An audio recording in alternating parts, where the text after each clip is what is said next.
নমস্কাৰ প্ৰিয় দৰ্শক, মই ইন্দ্ৰাণী আপোনালোক আটাইকে পুনৰ এবাৰ মোৰ পাকঘৰত স্বাগতম জনাইছোঁ। আজি মই বনাব লৈছোঁ ভেজ চাওমিন। খাই বহুত বেছি জুতি লগা হয় নহয়নে? প্ৰত্যেকখন ঘৰতে ভেজ চাওমিন নিশ্চয় বনাই খোৱা হয়। পদ্ধতিবোৰ নিশ্চয় বেলেগ বেলেগ।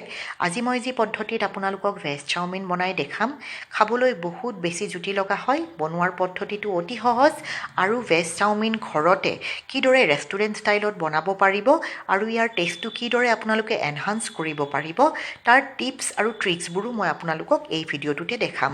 গতিকে আশা ৰাখিছোঁ ভিডিঅ'টো চাই উপকৃত হ'ব, বহুত বেছি ভাল পাব। গতিকে লাইক এটা দিবলৈ নাপাহৰে যেন। আৰু যিবোৰ দৰ্শক প্ৰথমবাৰলৈকে মোৰ চেনেলত আহিছে, অনুৰোধ থাকিল আপোনালোকে যাতে এইদৰে সুস্বাদু ৰেচিপিবোৰ সদায় চাই থাকিবৰ কাৰণে মোৰ চেনেলটো ছাবস্ক্ৰাইব কৰি ল'বলৈ নাপাহৰে আৰু ওচৰত থকা বেল আইকনটোও দবাই দিব, যাতে মই আপলোড কৰাৰ লগে লগে ৰেচিপিবোৰ আপোনালোকে গম পাই যায় আৰু চাব পাৰে। আহক তেনেহ'লে বনোৱা আৰম্ভ কৰোঁ।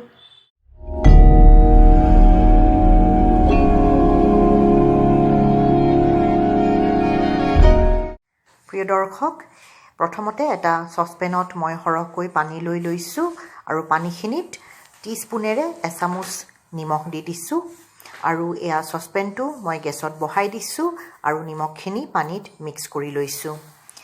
এয়া পানীখিনি উতলিব ধৰিছে আৰু পানীখিনি উতলাৰ লগে লগে মই চাউচাৰ পেকেটৰ পৰা কাটি লৈ চাউখিনি ইয়াতে দি পেলাই বইল কৰি লৈছোঁ।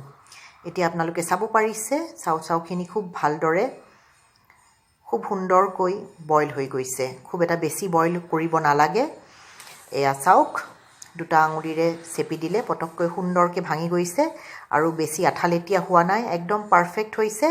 এতিয়া চাউখিনি পানী পেলাই দিছোঁ গৰম পানীৰ পৰা। এইদৰে পানীখিনি পেলাই দি সৰহকৈ ঠাণ্ডা পানী ইয়াতে ঢালি দিব লাগিব, যাতে কুকিং প্ৰচেছটো বন্ধ হৈ যায় আৰু যি এক্সট্ৰা ষ্টাৰ্চ আছে সেইখিনিও নোহোৱা হৈ যায়। এয়া ঠাণ্ডা পানীৰে ধোৱাৰ পিছত চাউখিনি এখন ডাঙৰ থালিত এইদৰে অকণমান সময় মেলি দি থ'ব লাগিব আৰু এতিয়া ইয়াতে ৰিফাইণ্ড অইল দি দিম। এইদৰে কৰিলে চাউখিনি লাগি নধৰে, আঠালেটীয়া হৈ নপৰে। এই প্ৰচেছটো কৰি চাব। চাউ খাই যি মজা পায় তাৰ মজা দুগুণে বাঢ়িব।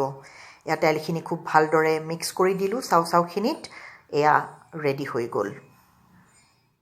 প্ৰিয় দৰ্শক, চাওমিনৰ যোগাৰখিনি কৰি ল'লোঁ। এতিয়া আপোনালোকক তৰকাৰীৰ যোগাৰখিনি দেখাই দিছোঁ। যি তৰকাৰী মই ব্যৱহাৰ কৰিম, মই ডাঙৰ এটা বন্ধাকবিৰ আধা ফাল বন্ধাকবি এইদৰে মিহি মিহিকৈ কাটি লৈছোঁ। এটা ডাঙৰ কেপচিকাম এইদৰে দীঘলকৈ কাটি লৈছোঁ মিহি মিহিকৈ, আৰু এটা ডাঙৰ গাজৰ লৈছোঁ আৰু এইদৰে দীঘলকৈ মিহি মিহিকৈ কাটি লৈছোঁ। এয়া সেউজীয়াখিনি যে দেখিছে সেইখিনি হৈছে গ্ৰীণ অনিয়নছ। আজিকালি বজাৰত বৰ সহজে উপলব্ধ, আপোনালোকে দি চাবচোন। চাইনিজ ডিছত এই গ্ৰীণ অনিয়নটো দিলে খাই বৰ বঢ়িয়া লাগে। 10-15ডাল গ্ৰীণ অনিয়ন এইদৰে মিহি মিহিকৈ কাটি লৈছোঁ। নহৰু 5-6 ফুটা, অকণমান আদা আৰু এটা ডাঙৰ পিঁয়াজ মিহি মিহিকৈ কাটি লৈছোঁ। চচৰ ভিতৰত মই ব্যৱহাৰ কৰিছোঁ এয়া ৰেড চিলি চচ, এয়া হৈছে চয়া চচ, এয়া গ্ৰীণ চিলি চচ। প্ৰত্যেকটো মই এচামুচ ব্যৱহাৰ কৰিছোঁ টিস্পুনেৰে। ভিনেগাৰ 2 চামুচ ব্যৱহাৰ কৰিছোঁ টিস্পুনেৰে। জালুকৰ গুড়ি এচামুচ টিস্পুনেৰে। সোৱাদমতে নিমখ। প্ৰিয় দৰ্শক, চাওমিনৰ যোগাৰখিনি হৈ গ'ল, তৰকাৰীৰো যোগাৰখিনি হৈ গ'ল। আহক এতিয়া চাউ বনোৱা প্ৰচেছটো চাই লওঁ। এটা কেৰাহীত মই 5-6 টেবুল স্পুন ৰিফাইণ্ড অইল গৰম কৰি লৈছোঁ। এতিয়া একেলগে নহৰু, আদা আৰু পিঁয়াজখিনি দি ভালদৰে ভাজি লৈছোঁ। আপোনালোকে নিশ্চয় জানে, যেতিয়াই চাইনিজ নবনায়, চাইনিজ কুকিংটো সদায় মিডিয়াম টু হাই ফ্লেমতে কৰিব লাগে। ল' ফ্লেমত একেবাৰেই যাতে নকৰে, তেতিয়াহে টেষ্টটো বাঢ়িব। আৰু এতিয়া কাটি থোৱা গাজৰ আৰু কেপচিকামখিনি দি ইয়াতে লৰাচৰা কৰি দিছোঁ ভালদৰে। গেছৰ ফ্লেমটো মিডিয়াম টু হাইত ৰাখিব। এইখিনি ভালদৰে মই ভাজি ল'ম। বেছি সময় নালাগে, 1.5-2 মিনিট ভাজিলে হৈ যাব। আৰু এতিয়া কাটি থোৱা বন্ধাকবিখিনি ইয়াতে দি দিছোঁ। এয়া চাওক, ভালদৰে মিলাই দিছোঁ। বহুতে বিভিন্ন ধৰণৰ তৰকাৰী ব্যৱহাৰ কৰা দেখা যায় চাওমিনত। মই এইখিনি তৰকাৰী ব্যৱহাৰ কৰিছোঁ। মোৰ প্ৰচেছটোত এবাৰ বনাই খাবচোন, নিশ্চয় ভাল পাব। আৰু এতিয়া জোখমতে নিমখ দি দিছোঁ। চাওমিনখিনি বইল কৰাৰ সময়তো মই নিমখ দিছোঁ, কাৰণ চাওমিন যেতিয়া ভাজোঁ তেতিয়া নিমখ দিলে চাওমিনৰ ভিতৰত সোমাই নাযায়। সদায় চাওমিন বইল কৰাৰ সময়ত পানীখিনিত নিমখ দি বইল কৰিব। এইদৰে কৰিলে চাওমিনৰ ভিতৰলৈকে নিমখৰ সোৱাদটো যাব।